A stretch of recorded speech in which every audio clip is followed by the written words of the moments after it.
সেটা আমরা দিয়ে দেবো।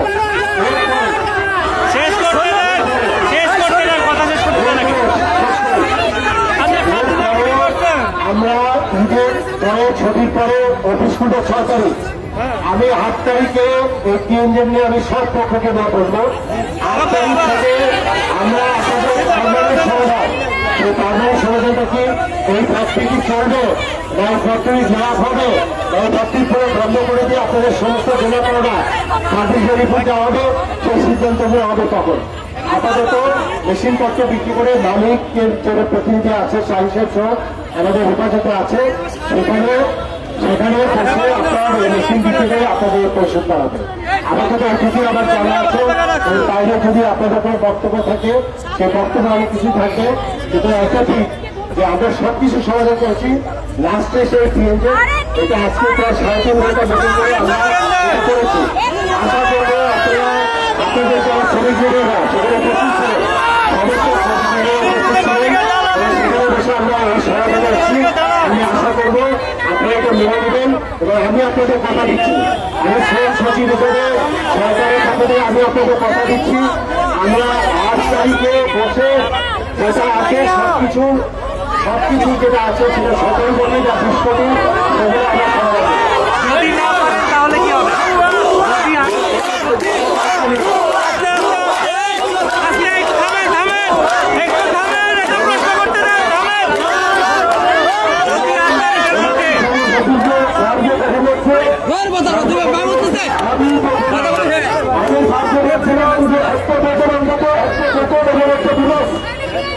আমাদের জন্য অন্তত ব্যবস্থা করতে কিন্তু আমরা বলেছি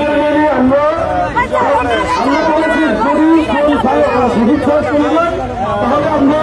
রক্ত বিষয়ীদের নেতা ফলাতে আমাদের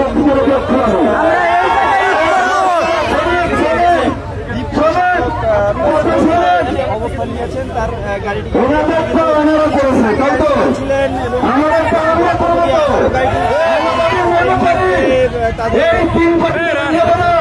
আমরা এখানে থাকবো, ভারত দিয়ে দেবো, আমরা কি করবো আমরা ঠিক করবো। ওনারা সরকার পক্ষ, ওনারা সবজির পক্ষ আমাদের সিদ্ধান্ত আমরা দেবো। আসেন সাহেব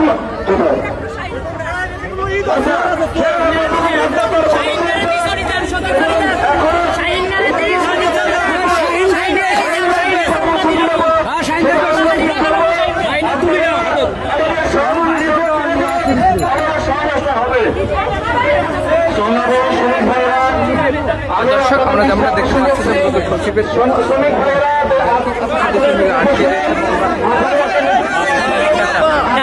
করছে এটা না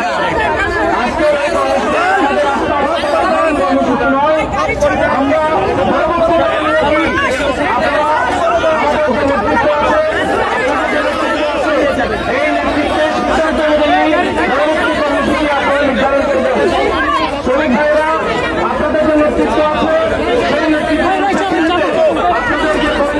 সেই কর্মসূচি সেই কর্মসূচি আপনারা ঠিক করবেন। আপনাদেরকে পরবর্তী কর্মসূচির জন্য আপনারা মূল সমাবেশের স্থলে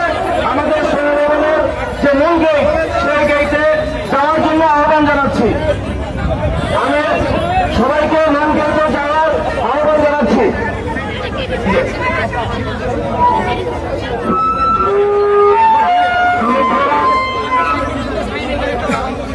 দর্শক আমরা যেমন দেখার চেষ্টা করছি যে মূলত সচিবের যে শ্রম সচিবের যে গাড়িটি রয়েছে সেটি কিন্তু শ্রমিকরা আটকে দিয়েছে এবং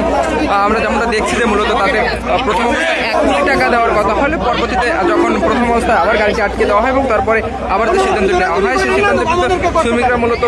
প্রত্যাখ্যান করছে এবং আমরা দেখছি যে পরবর্তীতে যখন যিনি বেরিয়ে দেন তখন আবার দ্বিতীয়বারের মতো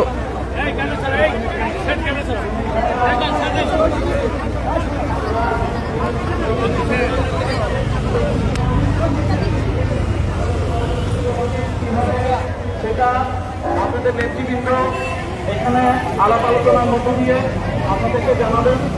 আপনারা রোজ সমাবেশ স্থলে সমাবেশের নিচে অবস্থান আপনারা রোজ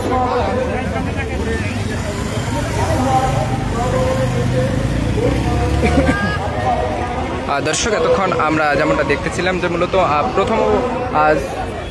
শ্রম সচিব যিনি রয়েছেন তিনি মূলত শ্রমিক নেতাদের সাথে আজকে এবং শ্রমিক নেতা এবং মূলত শ্রমিক নেতাদের সাথে আজকে যে আলোচনাটি করেছিলেন মূলত সেখানে যে এখানে উপস্থিত ছিলেন অনেকে এবং তার মধ্যে আমরা দেখতে পাচ্ছি যে একটি প্রস্তাব দেওয়া হয়েছিল এবং গার্মেন্টস মালিক যিনি রয়েছেন তার পক্ষ থেকে একটি প্রস্তাব দেওয়া হয়েছিল যে 1 কোটি টাকা মূলত ঈদের আগে দেওয়া হবে এবং সেটির মাধ্যমে শ্রমিকরা তাদের ঈদ এবং ঈদ উদযাপন করবে মূলত সেটি থেকে শ্রমিকরা তাদের যে সিদ্ধান্তটি হয়েছিল সেটিকে প্রত্যাখ্যান করে এবং আমরা দেখেছি যে প্রথম অবস্থায় শ্রম সচিব যখন নিচে নেওয়া আসেন তখন কিন্তু শ্রমিকরা মূলত মূল ফটকে তালা ঝুলিয়ে রাখছিলেন এবং আমরা যেমনটা দেখেছিলাম যে তার পরবর্তীতে তিনি গাড়িতে উঠলে গাড়ি আটকে দেওয়া হয় এবং তার পর শ্রমিকরা গাড়ি আটকে দেওয়ার পর মূলত শ্রম সচিব আবার দ্বিতীয়বারের মতো আবার তিনি আলোচনায় বসেন তো সেখানে গিয়ে একটি সিদ্ধান্ত নেন যেখানে যেটিতে 3 কোটি টাকার কথা দেওয়ার কথা বলা হয়েছে এবং তিনি বলেন যে আর পরবর্তী মাসের যে 8 থেকে 9 তারিখের মধ্যে তিনি এই বিষয়টা নিয়ে আবার বসবেন এমনটি বলেন। এছাড়াও আমরা যেমনটি দেখছি যে মূলত 3 কোটি টাকা দেওয়ার যে দ্বিতীয়বারের মতো যে প্রস্তাবটা দেওয়া হয় সেখানে শ্রমিকরা মূলত প্রত্যাখ্যান করেন এবং একরকমভাবে দ্বিতীয়বারের মতো শ্রমিকরা শ্রম সচিবের যে গাড়িটি রয়েছে সেটিকে আটকে দিয়েছিলেন এবং তার পরবর্তীতে আমরা যেটা দেখতে পেয়েছি মূলত শ্রম সচিব নিজেই সবার সামনে যে বক্তৃতা দিয়েছিলেন যে উনি সবাইকে যে প্রতিশ্রুতি এবং সময়টা চেয়েছেন সবার কাছ থেকে আমরা সেটি দেখেছি এবং পরবর্তীতে সবার অনুরোধ করবে মূলত তাদের যে গাড়িটি রয়েছে সেটিকে ছেড়ে দেওয়া হয় এবং আমরা দেখতে পাচ্ছি যে মূলত শ্রমিকরা এখানে শ্রম ভবনের সামনের অংশটা অবস্থান কর্মসূচি রয়েছে সেটি তারা পালন করে যাচ্ছে। দর্শক, আমরা যদি শ্রম ভবনের সামনে থেকে আসলে আমরা দেখতে পাচ্ছি যে এখানে শ্রমিকরা যারা রয়েছেন তারা বিগত 3 থেকে 4 মাসের বেতন এবং ঈদের বোনাস নানা রকমভাবে তারা টিএনজেড যে কোম্পানি রয়েছে টিএনজেড যে গ্রুপ আছে সেখানে থেকে তারা যে মালিক রয়েছে তিনি অবশ্যই এখন বিদেশে রয়েছেন এবং যিনি দায়িত্বরত কর্মকর্তায় ছিলেন টিএনজেডের যে যিনি দায়িত্বে ছিলেন তিনি শাহিন সাহেব তিনি এখন শ্রম ভবনের ভিতরে মূলত এবং এখানে তাদেরকে 8 দিন ধরে আন্দোলন